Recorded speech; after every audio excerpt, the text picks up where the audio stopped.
ప్రజలారా, కూటమి పాలన వచ్చిన ఈ 2 సంవత్సరాల చంద్రబాబు నాయుడు గారి నేతృత్వంలో ఈ 2 సంవత్సరాల పాలనలో పూర్తిగా ఈ ప్రభుత్వం అవినీతిమయం అయిపోయిందని, లంచగొండులతో నిండిపోయింది ఈ రాష్ట్రమని, ప్రతి ఉద్యోగస్తుడు 100% ప్రతి ఉద్యోగస్తుడు లంచం ఇస్తే కానీ ప్రజలకు పనిచేసే పరిస్థితుల్లో లేరని, ఎక్కడ చూసినా జూదము, క్రికెట్ బెట్టింగు, గంజాయి, మట్కా తదితర అసాంఘికమైనటువంటి చెడు వ్యసనాలకు ప్రజలు బానిసలైపోయినారని, కానీ ఏ పోలీస్ శాఖకు సంబంధించిన ఉద్యోగస్తుడు కూడా చర్యలు తీసుకోకుండా వారిచ్చే డబ్బులతో సంతృప్తి చెందుతున్నారని, ఇంకా ఒక్క మాటలో చెప్పాలంటే ఈ రాష్ట్రంలో ఉండబడిన బంగారాన్ని అంతా కూడా అధిక ధరకు వచ్చిన ఈ బంగారంగంలో ఉండే బంగారాన్ని అంతా కూడా ప్రభుత్వ ఉద్యోగస్తులే అవినీతి ద్వారా, లంచగొండి డబ్బుల ద్వారా ఈ బంగారు కొంటున్నారని, ఈ పరిస్థితుల్లో ప్రజలు ఈ పాలన మీద, ఈ ప్రభుత్వం మీద, ప్రభుత్వ ఉద్యోగస్తుల మీద తిరుగుబాటు చేయాలని, ఏ ఉద్యోగస్తునిపైనైనా ఫిర్యాదు చేస్తే ఆ కింది ఉద్యోగస్తుడు పై ఉద్యోగస్తునిపై లంచం ఇస్తే మా ఫిర్యాదులను బుట్టదాఖలు చేస్తున్నారని, ఒక్క మాటలో చెప్పాలంటే బాబు సర్కార్ ఘోరాతి ఘోరంగా విఫలమైపోయింది. రాష్ట్రమంతా అవినీతిమయమైపోయింది. రాష్ట్రమంతా దోపిడీకి గురైతోంది. ఉద్యోగస్తులంతా లంచగొండులై విపరీతంగా ధనార్జన చేస్తూ ఉన్నారు.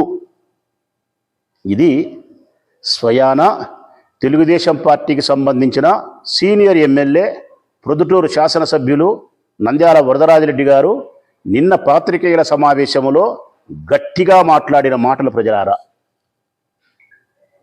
ఏ మాటలే మేము చెప్పినాం. ఈ పాలన వచ్చిన 6 నెలల కాలం గడిచిన తర్వాత నుంచి నేను కానీ, నా సహచర మిత్రులు వైఎస్ఆర్ కాంగ్రెస్ పార్టీకి సంబంధించిన వారు కానీ రాష్ట్ర వ్యాప్తంగా ఇవే మాటలే చెప్పినాం. గంజాయి, జూదము, బెట్టింగులు, అవినీతి ఇవే చెప్పినాము. కాకపోతే ఈ అవినీతి అంతటికి కారణం, ఈ అక్రమ ధన సంపాదన అంతటికి కారణం ఉద్యోగస్తులని కాదు మా వాదన, ఉద్యోగస్తులని కాదు మా అభిప్రాయం. ఈ అన్యాయాలకు, ఈ దోపిడీకి, ఈ అవినీతికి, ఈ లంచగొండితనానికి ప్రధానమైన కారణం ప్రభుత్వ అధినేత నారా చంద్రబాబు నాయుడు దగ్గర మొదలుకుంటే ప్రొద్దుటూరులో ఉండే వరదరాజిరెడ్డి కుమారుడు కొండారెడ్డి వరకు, వారి కింద ఉండే కౌన్సిలర్ల వరకు, అనుచరుల వరకు అందరికీ ఇందులో భాగస్వామ్యం ఉంది. ప్రధానమైనటువంటి కర్మ, కర్త, క్రియ తెలుగుదేశం పార్టీకి సంబంధించిన నాయకులే, ఎమ్మెల్యేలే, మినిస్టర్లే, ముఖ్యమంత్రి గారే, లోకేష్ బాబు గారే. కానీ ఆ పాపానంతా తీసుకొచ్చి ప్రభుత్వ ఉద్యోగస్తుల నెత్తిన వేసే ప్రయత్నం చేసినాడు వరదరాజిరెడ్డి గారు. కాకపోతే అంగీకరించినాడు, సంతోషం. చంద్రబాబు నాయుడు ప్రభుత్వం విఫలమైందని, అవినీతిమయమైందని, గంజాయి ఎక్కువైందని, లంచగొండితనం ఎక్కువైందని, గతంలో అవినీతి లేదా అంటే గతంలో అవినీతి ఉన్నది. కాకపోతే పని చేసిన తర్వాత లంచం ఇచ్చి తీసుకునే వాళ్ళు గత పాలనలో, మా ప్రభుత్వం వచ్చిన తర్వాత లంచం ఇస్తేనే పని చేస్తామనే కాడికి తయారైనారు వీళ్ళు. అప్పుడు పనిచేసి లంచం అడిగే వాళ్ళంట. కానీ చంద్రబాబు నాయుడు ప్రభుత్వంలో పనిచేసి లంచం అడిగేది కాదు, లంచం ఇస్తేనే పని చేస్తాం. ఇంత బహిరంగంగా ఈ పాలన వైఫల్యాన్ని, చంద్రబాబు నాయుడు ప్రభుత్వంలో ఉండే అవినీతి, లంచగొండితనాన్ని అంగీకరించినందుకు వరదరాజిరెడ్డి గారిని నేను అభినందిస్తూ ఉన్నా. ఎస్, అయితే దీనికి కర్మకర్త క్రియ ఎవరయ్యా? కర్మకర్త క్రియ ఎవరు?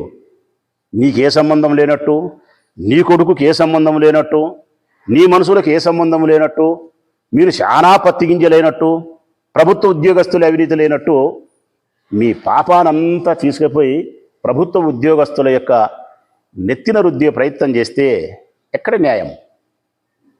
మా పల్లెల్లో చెప్తా ఉంటారు ఒక సామెత, మా పల్లెల్లో చెప్తా ఉంటారు ఒక సామెత, కులానికి నా సాడు అంటే చెడ్డమాట కాదు ప్రజలారా, మా కడప రాయలసీమ భాష, మూత్రం. కులానికి నా సాడు అంటే తల గంటెడు, తల ఉగ్గు గంటెడు.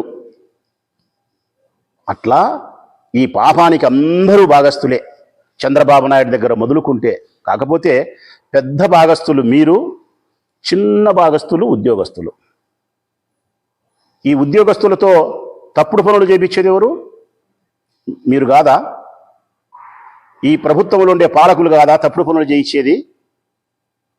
వరదరాజిరెడ్డి గారు కాదా? వారి కుమారుడు కొండారెడ్డి కాదా? ధనాన్ని ఆర్జించేది వారు కాదా?